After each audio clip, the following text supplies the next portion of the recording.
first and foremost, is that this, from now on, it's going to be a bit more like a conversation, if you want to think of it that way. Because I think the first hangout we did, it was a bit more me introducing myself and explaining what strategy is, and it was a bit more of a lecture. But this is, as some of you would know, having gone through these types of, online tutorials before, is that it's more about answering questions about what you've worked on in the last week. And if you have questions about the package that went out, because as I mentioned, that's going to run over the 2 weeks, because Thursday is, hey there, more people, hey. Jethro. Yeah, because Thursday is a holiday, and instead of releasing another package on Thursday, I will release a little bit of a audio recording just to get into more of the details around the latter part of the package, which you'll probably be tackling, which is also the more consulting side of the approach, like the MECE, decision trees and all that sort of stuff. So basically, this is pretty much your forum to just ask questions and have a discussion, not just with me, but also, with each other. And hopefully I can help clarify some things then, so you're pretty confident to get the rest of the work done before it's due, which I think, checking my little timeline, that this first package is due on the 31st. Yep. So next week, which is all the business research. Mm-hmm. So yes. I will leave it open to whoever, if anyone wants to jump in, you can, put in the chat a smiley face if you want to go first, and then unmute yourself and ask questions. And if anyone else wants to also spin off another question, feel free to jump in as well. And we'll see how we go with that. Maybe try to limit the voices to maybe 2 or 3 at a time. Otherwise it might become a bit much on Hangouts. So hey Stephanie, I'm sorry, I can't access chat on my phone. I'm calling from overseas. It's Georgie. Oh, okay, that's all right. I'm happy to go first as well. Okay, no, sure, let's do that. Sweet. I was reading the first 2 packages on Plane, and I read about our first assessment, which is, I thought, a summary. Yes. It was, yeah. So, and the readings and also the packages referred to research quite a lot. But last Hangout, you sort of said that there would be a lot of implied knowledge, and we should maybe use a company that we know a lot about or that we're working within. But yeah, I guess you're going to talk to us about research techniques or the level of research we should go into in this Hangout.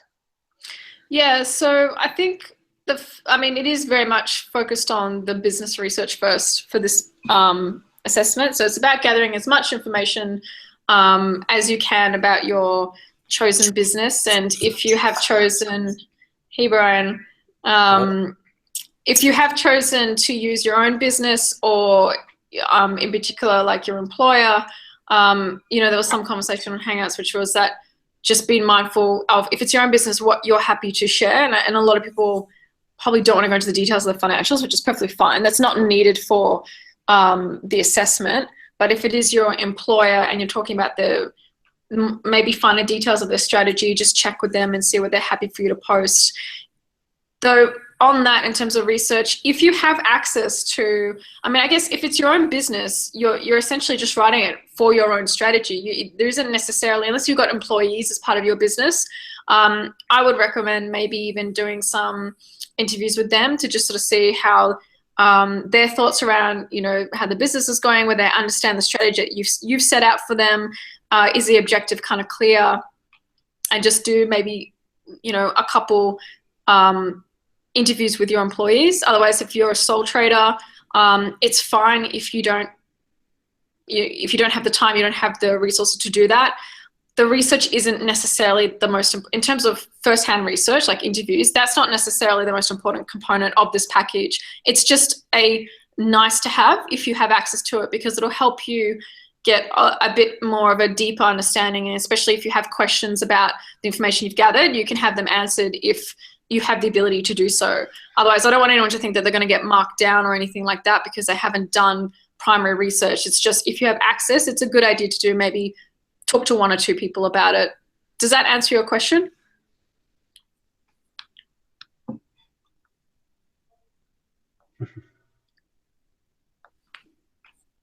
Hey, Georgina?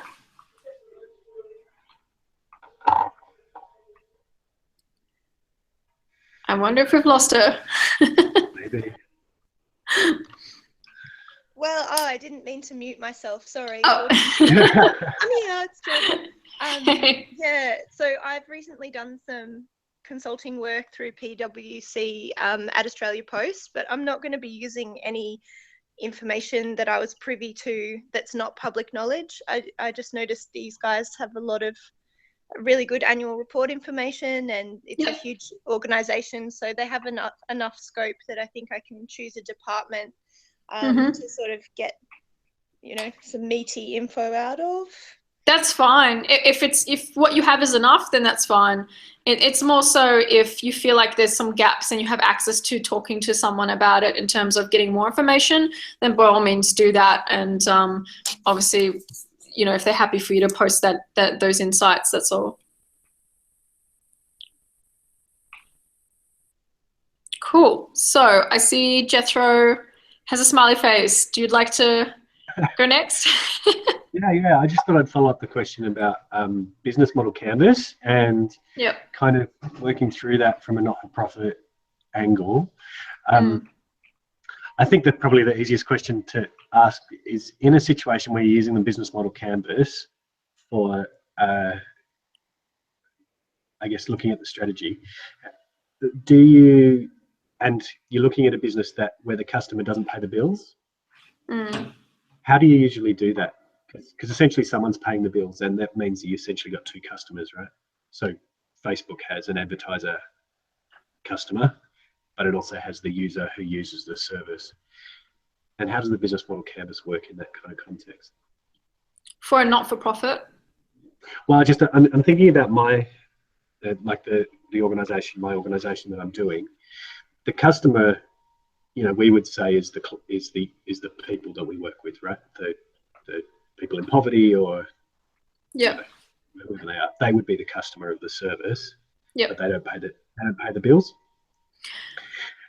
And in some ways, the people who do pay the bills are the government, the philanthropists, the corporations that do, you know, corporate social responsibility. And in some ways, they are our customers too. And so I'm just wondering about, how do you do a business model canvas in that kind of context? So I think the main thing to think about in this context is that the purchaser is not necessarily the user, or the customer is maybe not necessarily the buyer per se. So I would separate that and think of, because, I mean, essentially a not-for-profit still has to run like a business, and it needs revenue in order to sustain itself, and then take, you know, part of that money towards the end user, which is the communities.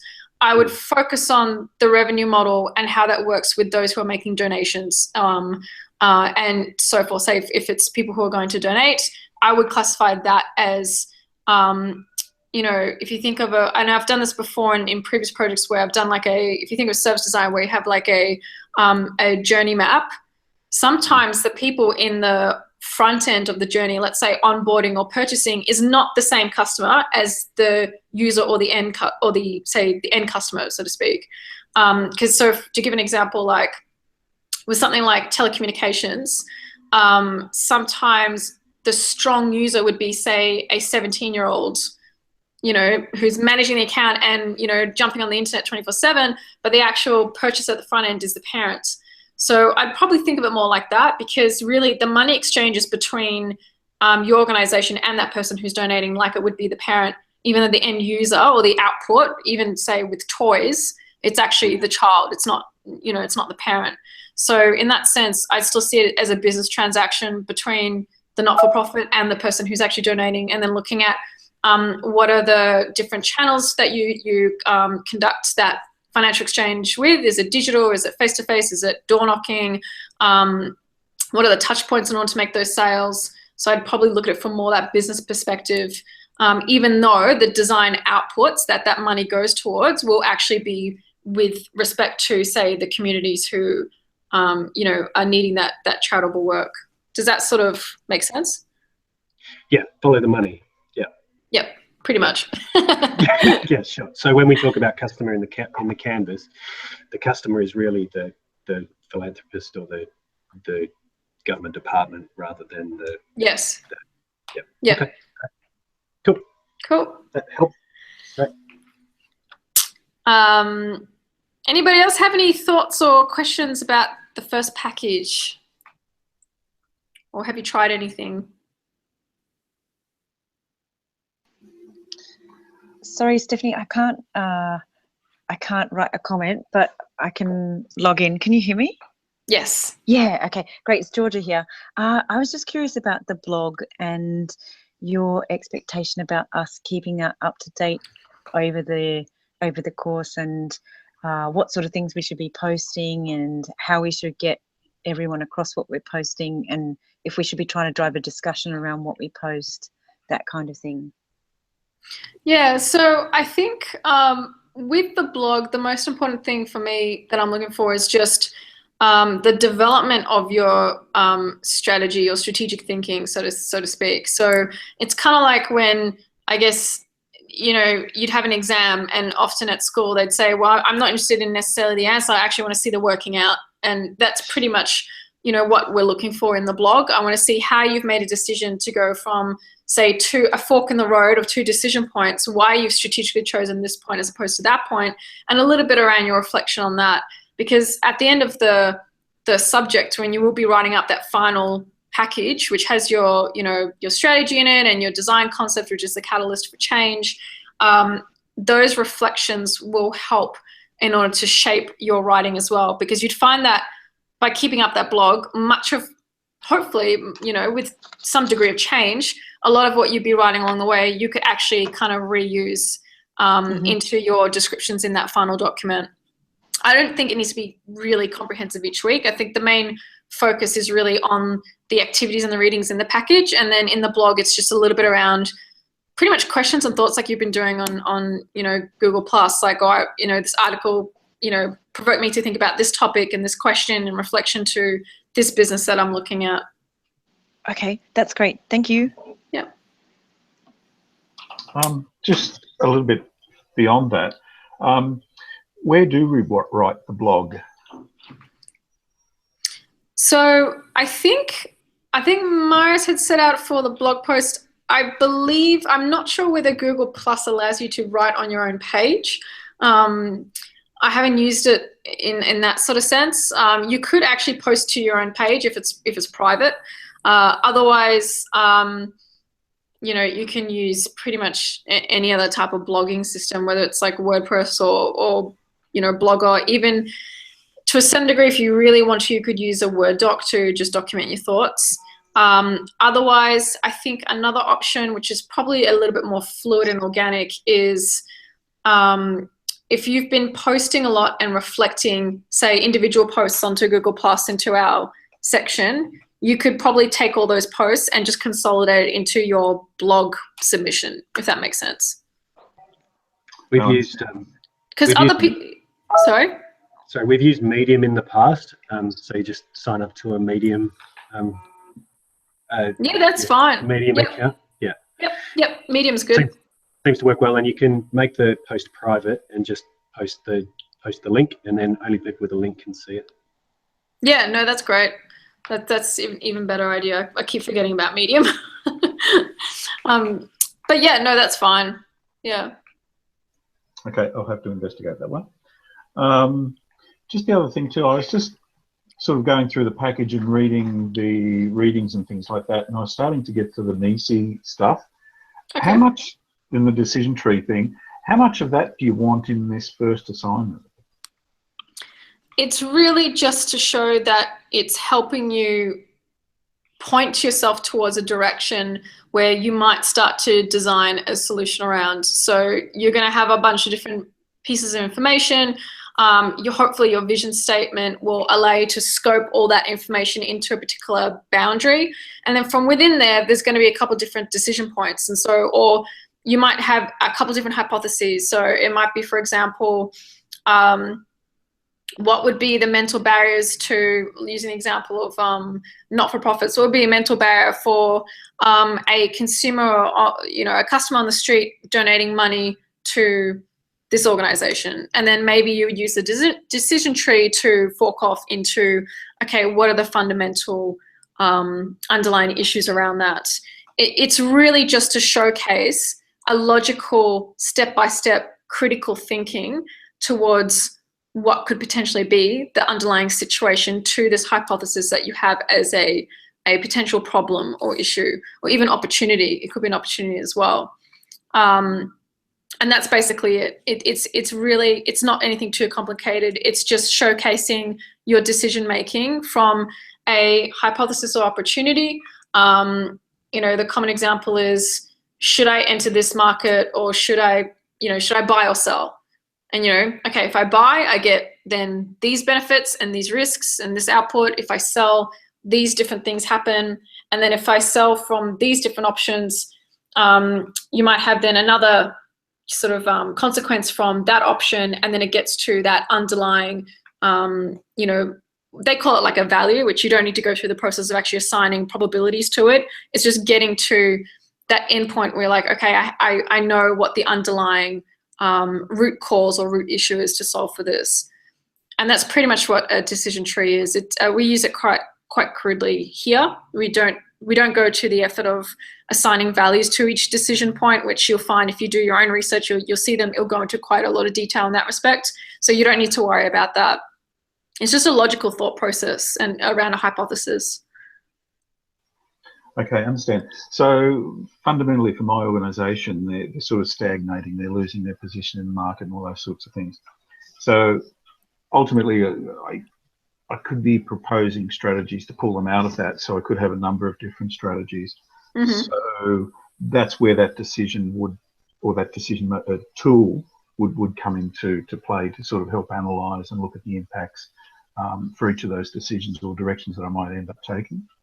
Yes, and I think prior to getting to the decision tree, I would look at the reading that I sent from, I think it was HBR, on your strategy needs a strategy, and actually diagnosing what particular strategic environment that business is in. So you mentioned that they were losing profit, and I'm just not sure how much information you have, but hopefully you'll be able to diagnose, okay, are they still in a growth period? Is their model quite traditional in that they're only optimizing, therefore need to shift to a different type of strategic model? I would look at that article and first try and diagnose their strategic environment, and then from that conduct the decision tree and say, okay, if we're aiming towards growth rather than say repair, then what are the different decision points or the strategies that I might need to go down if we were to try and recover from this?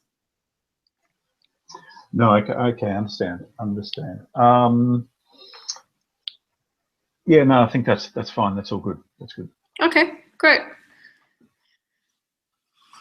Okie dokie. Hello, Stephanie. I've got a question. It's Ray here. So how much of the process do we, excuse me, the organisation that I've chosen is very willing to go on the journey and quite excited about the proposition of me contributing. So my question is this. I'm going to have start with having a meeting with them tomorrow and interviewing them, gleaning and, you know, distilling as much information as I possibly can. So that's brilliant. How much are you interested in me delivering right through, or is there an opportunity for them to almost co-create the strategy, or is it just you just want them to drawing out and it's entirely my thinking that you're interested in? I would position yourself as a consultant and an advisor. So you would be often with businesses when they come to us for some kind of strategic direction or strategic design, it's because a lot of the time they just don't have the time or the ability to sit down and properly think through logically where they need to go next. Sometimes it's because they don't know at all. So assuming that it's probably a combination of both those reasons, that perhaps the business you're working with don't have the time to do it, so they're excited that you're going to take on that role, and also maybe that they're not sure how to go. So I would see yourself as a consultant, and with that, you'll be leading them towards that pathway. But I do think it's a really good idea to even just practice co-creating the vision statement with them as well, and the objectives, and then maybe describe in your blog how you helped to facilitate their thinking, and where did you try and challenge them, and what kind of statement did you come down to at the end of the day. And you can ask them also about their existing strategic approach as well, which will inform where you might go in the future in terms of, you know, for this subject. Okay. Yep. So yep. Okay. So I'm positioning myself as a consultant, which I kind of had done that. I just know that with my brand strategy work in the past, when I've done workshops with clients, they get really engaged and really involved, and they love that. And I find that that is really helpful, because at the end of the day, they're the ones that are going to have to run with and champion from the internal perspective. I'll come and go, you know. They're the ones that have to get bought into this process. And clearly in this particular case, I want to have an impact and an influence, and use this work to have an impact and an influence. And they're already showing great, you know, great excitement. They're talking about getting, you know, a whole bunch of stakeholders involved, and I'm going, well, this could be great, but I'm not too sure how, you know, whether that influences what you're actually looking for or not. Well, obviously impact, you know, the work that I do, and I mean, I can document what I do, but yeah, the results, the actual results, I sort of see as almost could be, it's not just me, it's actually this mesh of my ideas and their ideas. I think that's probably where the risk might be, is that if they're highly integrated, they'll push you down possibly different pathways and different deliverables, which aren't necessarily for this subject. So you might find yourself halfway through having to do work not only for this subject, but also trying to manage the client essentially, and what they're working towards and what they want. That would probably be the biggest risk, because they might sit there and not want to do a design-led approach, or conduct strategy by design. They might come up with a hypothesis and go down a slightly different direction, which may not tick off all the different deliverables or assessments that we're looking for in this subject. That's probably the main thing that I'd be worried about, unless they're happy to sort of let you really take the reins and they're just kind of come on board on the side, which if you're describing they're pretty excited, I think they would definitely want to have a lot of input. So I'd be concerned about that. It might deviate, knowing how clients are. No, okay, great, thank you. That's fantastic, good advice, and all taken on board. Great.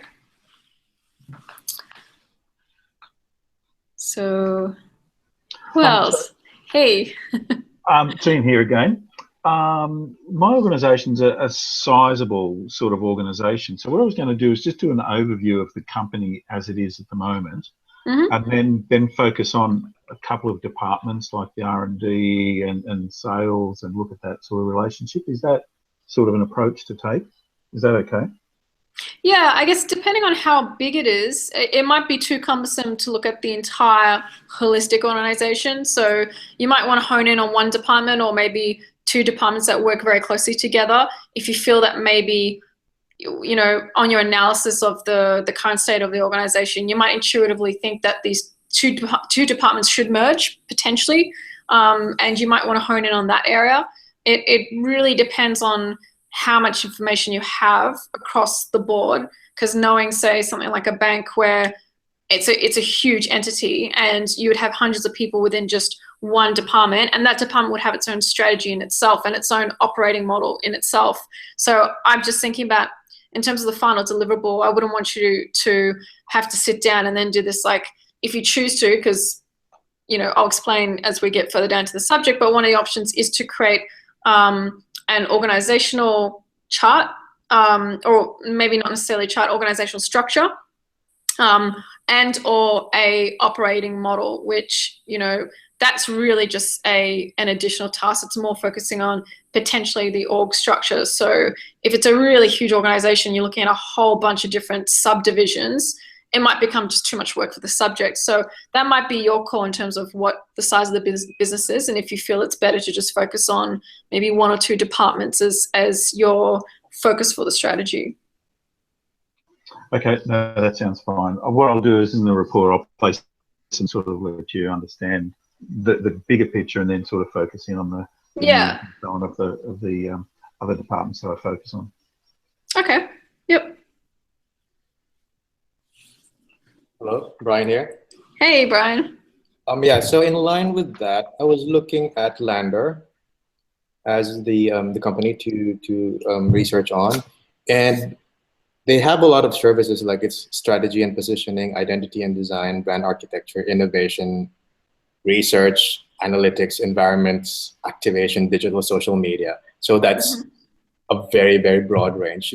Would you suggest that I just focus on one of the services that they have, or given that I cannot really find sufficient information or detailed information about their services? Can you find information about their business objective and a little bit about their strategy, or their maybe roadmap or their plans for the future? Do you have any more about the business context besides the service? I think I have one for the trends, because they mentioned something about like future plans, and they're doing like experience mapping or something. So there is a hint of what they're looking at in terms of what they'll do in the future in terms of services and broadening their services. Yeah. Okay, because the only thing that I found was just annual reports of the holding company. So it's WPP. Okay. And Lander is under Young and Rubicam, and Young and Rubicam is under WPP. So it's getting quite convoluted. And I can only get financial information and the annual report of WPP. So I'm basing my research on what I can find on the website, on Lander's website. Okay. I think still the annual report, it sounds like that's the parent company is the annual report. Yeah. Yeah. And then it showed up as there's another company called STW that was acquired by WPP, and then I'm getting confused, like which one to use actually. Okay. I would look at the parent company report as well, because there might be some information about basically the strategy around acquiring different firms, which sounds like what they're doing. So there may be something around their objective to acquire these different agencies and where they hope to take those agencies into the future, because I would probably look to that first and see if there's any more information from that point of view, because there's a small agency, it does seem like I would consider the agency as a subdivision in itself rather than their services, because the services don't necessarily equal different customers that they may have. So when you think of the design solution, you would be wanting to get, because the next phase is looking at the customer research. So you'd be looking, okay, who's actually the customer or consumer of this particular business? So maybe refer back to the annual reports and see if there's any strategic objective around acquiring these different firms, which just sounds like what they're doing. And then go back to the information that you have about this company itself. And if it is small, I'd probably look at that as a whole, which sounds like it is quite small, because they don't really have subdivisions, do they? It's an agency. It is an agency with like a very wide range of services. Okay. I was looking at WPP, and the latest acquisition that they had was like a motion design company. So I'm sort of seeing where they're going, like it's going digital. Yeah. So I'll try to look into that as well. And then sorry. Yeah, I was going to say that sounds like where I would find their business, high level business strategy objective. If you can't find it on that individual agency level, you're definitely going to find it on that level, and you could probably work with that for the assignment. And then I also found like the document is like a professional services in Australia. So it's like a what do you call it? A report from IBIS World. And could I base some of my assumptions on the industry based on that one? Because they have branding. Yeah. So IBIS World is really good for company information and market information of different industries. And this goes for everyone else. I know IBIS World has paywalls with a lot of the information, but some of it is I think available to access. Oh, actually, no, you might be able to access it through Swinburne, right? Swinburne, RMIT. I'm getting my universities mixed up. I've jumped around a lot, that's why. I was able to get Clemenger, DDB, Young and Rubicam, and WPP from IBIS World. Yep. So, no, that's a really good point. And for everyone else, with your student login, you should be able to access IBIS World reports, and that's a good way to get some additional industry data, which will give you some really good information about particular to the strategic environment that the company is in. Like, because I think IBIS World also outlines what are the threats to the industry and what are the disruptions, how some of the trends as well, which is really, really great information. And then another one that I use is Passport. So if for specific industries as well, that's a good resource. Yep. Can I interject and just let everyone know we did an assignment on libraries last subject, and I did the RMIT library. And as online students, we have access to all journals internationally, and you know, things like the IBIS reports we could get through our course guide and through our subject librarian. We just have to send an email, so we wouldn't have to pay for it. All right. At all. Perfect. Yep. All right. I think that's it for me. Thank you. Brian, Awesome. if you can do some links on the, can you do some links on the Google Plus for some of that stuff that you find?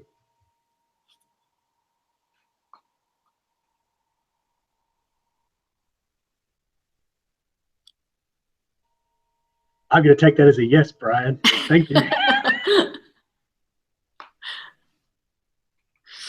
I'll take that as a yes as well. And I'll send reminders. So we had a latecomer, Amy. Hello. Hi, sorry guys, how you going? Good. Sorry to join so late. That's okay. How are you feeling about the package? Where's everyone at the moment? Did people start from different points in the package, or have you generally are you still collecting the research, or some of you are starting to conduct the vision statement? At what point is everyone sort of at? Yeah, I'm just at the start, so I've started researching and looking into the vision statement today. So read the article on what makes a good vision statement today, and have started to make notes around that. So yeah, at the beginning still, but Cool. Yeah. Okay. Hello, I'm here. I'm Jethro. I was trying to find the tabs. I had too many tabs, and I was trying to find the Google Hangouts tab. I'll send the link now. Cool. Thanks, man. No worries. Oh, Brian, are you sharing it on Google Plus for us all? Whoops. Unmute. Yes, I am. Oh, how amazing. Thank you. Okay. Cheers. Thank you. So how many of you are roughly winding down? I mean, you'll probably continue to do research anyway over the next week, but have many of you started shaping up what the vision statement might look like, or the intent statement, if you want to call it that?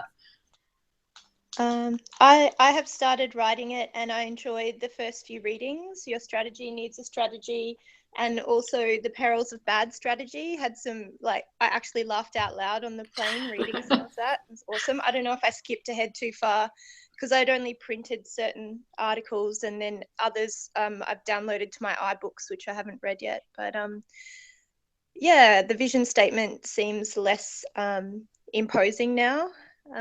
Yeah, I'm definitely going to focus on a very fine slither of Australia Post to try and be succinct about the strategy. Perfect.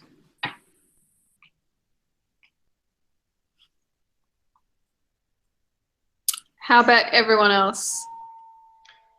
I've just started doing the. Sorry about that. I've just started doing the design, the vision statement. I've done that, and kind of moving on to the design audit, which it seems like there's a few different kinds of design audit. Is Yeah. that right? Yes, there is a lot of different variations in scope on what it is. I see a design audit mainly as kind of like a design maturity assessment. A lot of the times in digital agencies will do like digital maturity assessments, which is really common. And I just see it as equivalent to that pretty much. Yeah, okay. So potentially a design maturity assessment covering a range of different areas within the organisation or something like that might be a way to go. Or even if you're looking at a large organisation and you want to hone in on one department, you can just do the audit on that department as well. It's really to understand a little bit about the culture and propensity to change and shift towards, and also to respond to the design solution that we'll be creating as part of this subject, as like the Trojan horse for the strategy. And it comes up a lot, and it's pretty significant. It should come up more so up front on the strategic table, so to speak. I came back from a client meeting just before this hangout where it came up in conversation, where actually, fortunately, the client actually brought it up himself and said, I want to make sure that the broader team actually is on board with this because they're new to design. They want to understand it a lot better. They want to make sure that it's something that is sustainable beyond just this one project. And that's part of the point of strategic design, even though it's the artifact is really the catalyst of change. But knowing what degree you have to change, or sort of what you're dealing with on the internal organizational cultural side, is really important. And it makes your strategy a lot better, because you're allowed to think more strategically about, okay, how can I then use this in order to shape this particular area versus that area, because you have different types of expertise within the organizational department as well. It just kind of knows like what maturity you're playing with, essentially. So if you're dealing with a very, very, very novice organization who's very brand new to it, they don't really know much, you're probably not going to come up with something that requires a very advanced knowledge of, say, design and design thinking or a design approach. Yeah, that's the situation I'm dealing with. So I think that was the comment that I was making on online, was that if you went to my organization and said, we're going to do a design audit, they'd say, why? Why would you do a design audit? Design is for our pamphlets. That's why we do design. So you would end up in a place where, do you know what I mean? Like, it wouldn't make sense to them. So that is probably almost enough in itself. If you went into the organization, you just asked people in conversation, like, how much do you think about maybe the end user, say, whether it be the person who's donating money versus where the funds go to? I'd probably be leaning more towards the actual service design process of donations, because they probably have a better idea of actually the people that the charity is working towards. And even just having conversations like, how much are you sort of user-led or customer-led, and asking those questions about design. And if you find that everyone's sort of responding in a way that's like, oh, design's just the pretty stuff that happens on our pamphlets, then you have a pretty good idea, after talking to, say, 10 people from a range of areas who respond like that their maturity is pretty much close to none in that respect, or it's just at that very basic aesthetic level. So if you look at the design maturity ladder, you'll be able to say, yep, I know that they're positioned there pretty much throughout the organization. Yeah, okay. Yeah. I think that makes sense. I think in a not-for-profit context, it's quite different on that front, because of the way that where not-for-profits have very strong empathy levels, have very good understanding of their customer base, but don't necessarily use that information to design services very successfully, or, so it's a... When you say customer base, do you mean the, say, the community or the individual that is needing their charity services? I think, I mean, I see what you're saying. I do think it is twofold. I think on the one hand, they definitely, but in that respect, I think design can play a role definitely from, say, that human-centered design context. If you think of the IDEO human-centered design toolkit, where it's very much about social innovation, and they can use design in that respect. Like, how can we actually have a broader impact rather than just giving money to the individuals who need the money, like, you know, building, I don't know, schools or whatever it is that they're focusing on. But at the same time, they can actually look at that design process of service design for donations as well. And that might be where the gap is. And that might be, to hint maybe strongly in a certain way, that might be where you might want to focus your efforts on. You see, the problem is, I think, is that as I go through the strategy, what they're talking about is impact. So they're not talking about growth. Like, reach is part of it, but it's not. That doesn't seem to be the core part of the strategy as they're going forward. Okay. It's about impact on the people who they're serving, essentially, and then the growth or reach is secondary to that. So that's where it gets kind of confusing about how to work the design into that. But how are they enabling themselves to have that impact? I think that's probably where it takes more than money to have impact, I suppose. You know, it takes strategy and design and the kind of methods by which you do the work. So I think that's the complicated bit. But I think that's what my decision tree will focus on, is going to focus on, if you've got impact, how does that, like, what are the methods by which you do that? And one of that's reach. So, you know, expanding services that are. But I think that's probably how I do that. Actually, my assignment reflects that as well, Jethro and Stephanie. It's Australia Post's outreach to government and enterprise, and a lot is about the trust and the relationships. So there's actually a lot of human and social capital in the services they provide, because any business could provide them, but they trust Australia Post with, say, sensitive information or anti-fraud information. So is there a way that we could use social capital as a metric for the strategy? Yes. Do you mean referring to, say, social media, and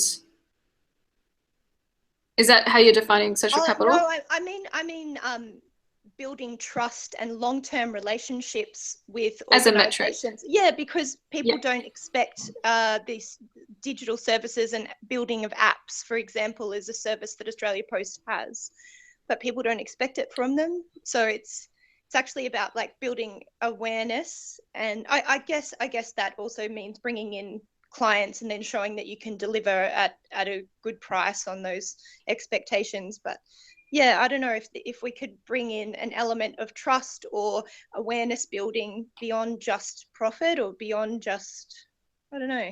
Yes, definitely. It definitely, I mean, most of the time, even though, like, sort of as I said in the first hangout, money unfortunately makes the world go around, but it's, I think, often businesses, and particularly managers as well within businesses, they forget that money is more or less a vehicle, and the most important thing that they lose sight on is actually the relationship between the goods and services that they're providing. Money is often just a measurement of whether they're sustaining those goods and services to a certain level that they would like to, or growing and so forth. We often use at least one kind of non-monetary metric. So if you could quantify trust to a certain degree, I mean, a lot of the times, especially with the more qualitative, and I think the cleaner's going to come in at any moment, but with some of the more qualitative kind of metrics that are hard to quantify, we usually find a rough guide anyway as sort of like a measure of success. So sometimes it might be advocacy internally. Let's say if we're talking about maybe uptake of a design thinking kind of approach, we might say, okay, within 1 year, our measure of success or our metric would be the number of people that we have found to advocate, or the number of risks that people took internally. So using that example as, hello, sorry. I think it's like she should have a running, like, spot on our little show here. She'll come in and say hi. I think you'll have a good friend there. Guest star. What's her name? She's our guest star. Yeah. I don't know. I really want to go out and ask her, but maybe if I catch her afterwards, I'll ask her to come in and say hi. yeah, so the point of what I'm saying is that it doesn't have to be a traditional business, return on investment type of profit loss metric that you're working towards. It can be about customer engagement. It can be, engagement can be measured in a bunch of different ways, like NPS scores or say Facebook likes or anything like that. Or it could even be something that's a bit more, that's hard to really quantify, which is like, internal advocacy and how many times people maybe took risks towards something. That can be a metric or a measure of success as well. So it definitely doesn't have to be monetary. Yeah, that really helps for me. Thanks. Right. Yeah, that definitely is the strategy that the new businesses that I am in is doing. So it was more about, when we discussed this, thought leadership. So using trust and reputation as a metric. And we are not known, and we're sort of broadening out our services as well. What we're doing is making sure that we are visible on LinkedIn, and making sure that we're posting articles about design thinking or anything related to design, just to build up your reputation. That's one way of doing it, I think. So one thing I would suggest, that for those of you who might be looking at somewhat qualitative and metrics which might not be traditionally quantifiable in terms of money, I would still try and think about how could you, I don't want to say quantify, but still how would you measure that? So if we talk about trust, what are the ways that would indicate to the business that you could maybe report back hypothetically to the owner or whoever that would indicate that trust has increased? Would it be the amount of it could be engagement, that the maybe amount of times people are inquiring about a certain product or a certain part of the service. It could be, I don't know, it could be a range of different things, to be honest. But I would think about how, if you had to pinpoint it to something that gives you an indicator of what an increase in trust might be over time, try and think about that as well, because in a business context, they're really keen to see that sort of stuff, even if it isn't a traditional business metric. So, for example, from my case with Landor, which has a broad range of services, would an indicator of trust be if the client that they have would place all of their needs in terms of services, and all of that with Landor, for example? So from social media to branding to everything, is that going to be a metric of trust then? So do you mean if the parent company puts... I don't know if the client itself uses all of their services as a suite. Yeah, I think that could be used as definitely a measurement of trust. I think if you have a suite of products and services, it could be even re-engagement as well. So they might try one part of the service, and then over time they're actually engaging with, say, 10 parts of that particular agency or their services. And I think that would definitely be an indicator. All right, okay. So we have 10 minutes left. Does anyone have any questions about maybe what's coming up in the latter part of the package? Or I've just got a question, Stephanie, about the just following on metrics. So I think that the deeper engagement with the service across multiple brands could work for the ABC, which is my case study. I guess I'm struggling a little bit with metrics because internally we'll value reach and engagement, but because a lot of our success is based on satisfaction, and I guess the jobs that media helps people do, whether that's get access to information, around breaking news or being entertained, a lot of it is quite hard to measure. So would you have any more suggestions for media? I'm trying to think. So are you saying that the ABC are more concerned about social engagement in terms of with their viewers or listeners, or? Yeah, it is social engagement. So it very much, so reach is very much an important target. So being able to reach, I guess, 100% of Australians by 2025, which is really ambitious. and deepening the engagement with the brands that our existing users do come to us for. So it might be if you engage with ABC News, then we're trying to push you across our ecosystem of products and services so that you're getting more from the ABC. Is there anything? I guess I can look at. I could look at that as a metric. I think within that, there's probably some sub areas that are in terms of metrics that you can look at. So if I think about reach, one thing could be just maybe entering different markets, and it could be expanding maybe underperforming markets, and that therefore is a metric to a measure of increasing reach.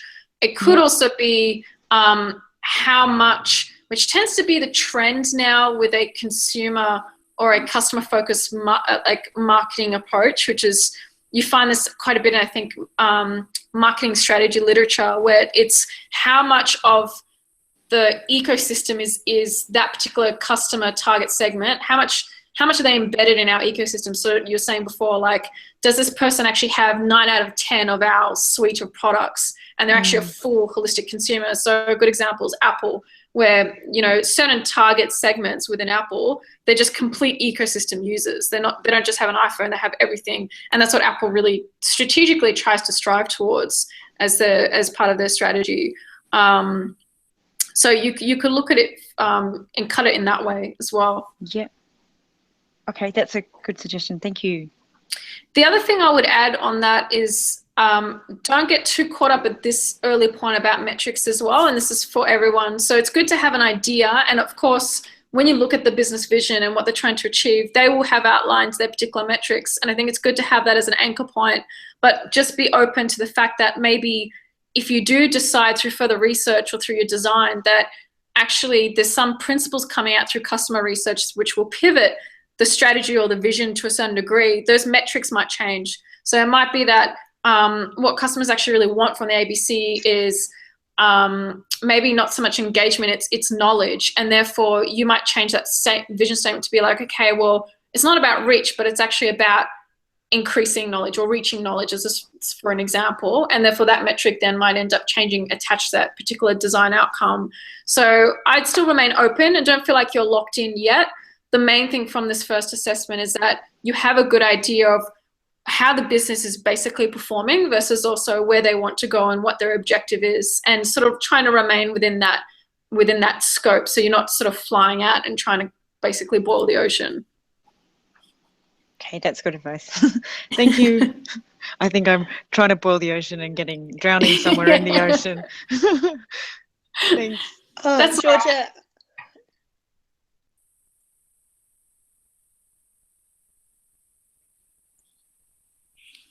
Georgina, did you want to add something? I was just gonna say, if people watch my video, I've invited to like throw ideas at each other and just talk offline to each other about our assignment. So happy to do that with anyone. Great. Thanks, George. Is it Georgie? Yeah. Actually, I get called George as well. Do you get George? Yeah. Yes. Oh, we can both be George. There we go. We're just both George. Okay. Okay. Great. Cool. So we have 5 minutes. Does anyone want to recap on something, or I might just. Anyone have any other questions? Otherwise, I can cover off just the latter bit of the package. A couple of I'll let you go, Ray. Oh, sorry, mate. A real simple one. Steph, you said that there was some examples that you were going to pop up of assignment 1 from previous courses, if you were going to still do that or not. Yes. Let me chase that up with Marius because I don't have any of the previous examples of assignment 1, and I'll let him decide whether he's got something that is somewhat resembles what we're asking for, because I've changed it a little bit from the previous course structure, which Marius was sort of asking me to do. So if he doesn't have any examples, I could try and find maybe just collect some examples from the internet that were in terms of how the output might look like. But basically, it's probably going to resemble something close to a report, like a business analysis type of reporting structure. And you can visualize that however you want. Okay, that would be great. Yeah, if you can find just anything relevant, that will be helpful as a starting point. Okay. The assessment overview actually asks us to include the business canvas model, but I thought maybe we just post that on the Google Plus network. Do you want the business model canvas in the assignment, Stephanie? You can post it on both. I mean, it's good to have it on Google Plus as just a conversation, but if you're going to submit a document, then just slot it into the document anyway, because it'll be easier just for marking. Just a question on the report. Is there a particular format for RMIT, like a title page or something like that, or can we format that as we like? You can design and format that however you like. Okay, no problem.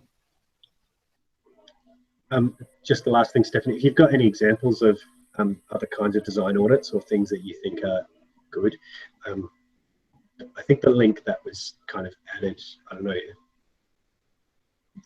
the one link that we've got to the design audit, that kind of, for me, doesn't feel like it works. Yep.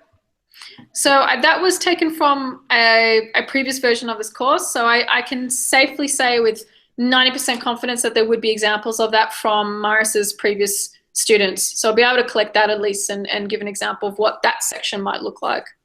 Yeah. Or even if you've just got a way to do it, like another model for a design audit or something like that, that would be okay. Really good. Yep. Okay. Well, if no one has any other burning questions, we could wrap it up on time this week because it's 2 minutes to 7:30. So if everyone's feeling pretty good, I mean, I'll be around. I'm always on and off over the week anyway. But again, my sort of dedicated time to respond is Sunday afternoon. Otherwise, we can just continue the conversation on Google Plus until the next Hangout. Sounds good. Great. Cool. Thank you. All right. Thanks, guys. Thanks for joining. Thank See you you. later. Thank you. Bye. Bye. Bye. Bye.